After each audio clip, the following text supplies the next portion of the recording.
السلام عليكم ورحمة الله وبركاته. مجد إسلامي إمارات مجاهدين او د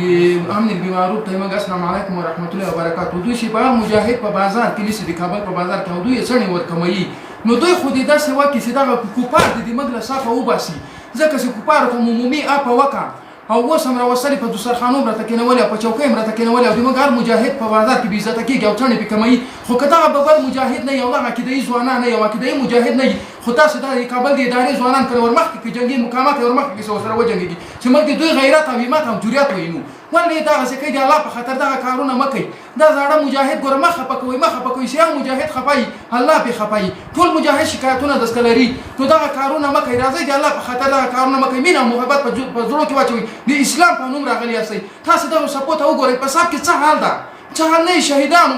غوښې معلومې سوې نه د یتیمانو پوښتنې وسوې هېڅ یې ونه سو ولې تاسو داسې کوئ له الله وډارسئ د الله په خاطر دا کارونه مه کوئ مجاهدین ټول خفه کړي دي او له امر بالمعروف نه بس جدي غوښتنه دا کوي چې د مجاهدینو د ویښتانو قچ کولو پروسه ډېره زر ودرېږي او کنه او بل دغه مجاهدینو په صفونو کې ډېر مردار خلک راننوتي دي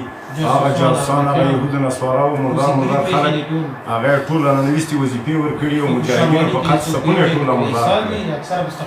وکنه او دا بیا جسته کې صفونه پاک که تاسو وایئ چې د شیخ صاحب امر د شیخ صاحب امر په موږ باندې واجب د موږ په ټانګو ورغلي له واسکټو سره او له باروتو سره موږ پې ورغلي او پې ورځو خو تاسو داسې مه کوئ تاسو د موږ صفونه راګډ واډ که موږ ته هم د کابل د ادارې په هغو خلکو باندې تاسو موږ شهیدانولو موږ هم په کورو کې ښځې او نر هم راباندې را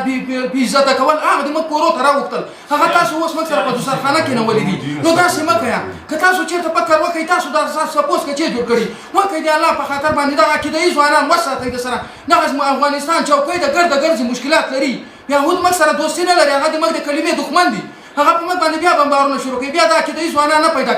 پیدا کېږي مه کوئ دا ځوانان مه خفه کوئ د الله په خاطر زه زارۍ درته کوم چې دا ځوانان مه خفه کوئ او که چېرته موږ سره مخ شوئ او موږ ته ووایي او د موږ ځوانانو ته ووایي او مشکلات به سره جوړ شي بیا به په غم سره اخته یي هسې هم سرونه په لاسو کې نیولي دي نور یې موږ له دې دنیا زړونه تور دي په زندانو کې هم لیونیان که کوم یو د موږ پوښتنه وکړه چې تاسو دغه ترخه ګولۍ واخلئ خیر سئ شپږ کاله لس کاله تاسو په موږ خویندې او میندې وچغولې چې د زانو د غاړې کالي ښځو راته خرڅ کړ او موږ پسې یې خرچې را رسولې تاسې دغه فکر ونه کړه په کوم یو د موږ په کوم مجاهد باندې دغه پوښتنې سوي دي زوړ مجاهد تاسې وګورئ ورونه زړی له غم او له یرګه ډک ده د دې په خاطر ډک نه ده چې موږ ته چوکۍ رانه کړي موږ ته هېڅ شی رانه کړ موږ ته په دغه خاطر باندې ډک ده زړونه چې وروره ګوره موږ ته د یهود په څپو کې رانه باسلي ته هم وروره ګوره معرفي کې وایي مجاهد د زه معرفي که مجاهد د دلګی مشر یې معرفي کې مجاهد هغه چېرې مجاهد